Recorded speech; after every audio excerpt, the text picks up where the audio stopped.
හැමෝටම ආයිබුවන්. තවත් විශේෂ පුවතක් එක්ක තමයි අද මම ඕගොල්ලෝ හම්බ වෙන්න ආවේ. ඒ පුවත මොකද්ද කියලා දැනගන්න කලින් මගේ YouTube channel එක RJ Ramesh report කියන මගේ YouTube channel එක screen එකේ නම තියෙනවා. ඒ channel එක subscribe කරලා තියාගන්න. ඉදිරියේදීත් මේ ගැන මම ගොඩක් විස්තර තොරතුරු පුවත් ඔයගලන්ට ලබා දෙන්න බලාපොරොත්තු වෙනවා. හරි, මොකද්ද මේ news එක කියලා අපි කෙටියෙන් බලමු.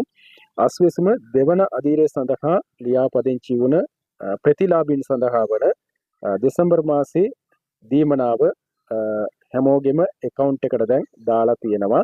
ඒක ඔයගලන්ට account එකට ගිහිල්ලා check කරගන්න පුළුවන්. මගේ channel එකෙත් මම වීඩියෝ එකක් දාලා තියෙනවා, කරලා තියෙනවා. කොහොමද අපිම අපේ ID number එක එහෙම නැත්නම් QR අංකය තියාගෙන කොහොමද වෙන කාටවත් අපේ පෞද්ගලික තොරතුරු ලබා දෙන්නේ නැතුව මොබයිල් එකෙන්ම කොහොමද මේක බලාගන්නේ කියන විස්තරي මම දාලා තියෙනවා. එතකොට ඒකේ link එකත් මම වීඩියෝ එකේ යට කමෙන්ට් එකේ දාන්නම්. ඒක ක්ලික් කරලා ඕගලන්ට බලා ගන්න පුළුවන්.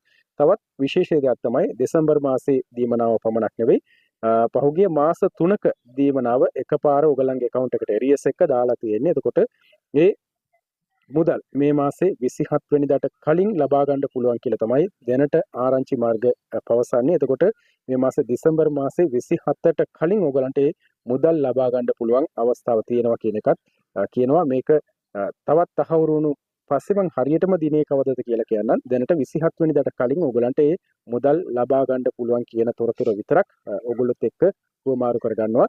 හරි, මේ වගේ විශේෂ පුවත් දැනගන්න, තොරතුරු දැනගන්න අමතක නොකර මගේ YouTube channel එක subscribe කරන්න.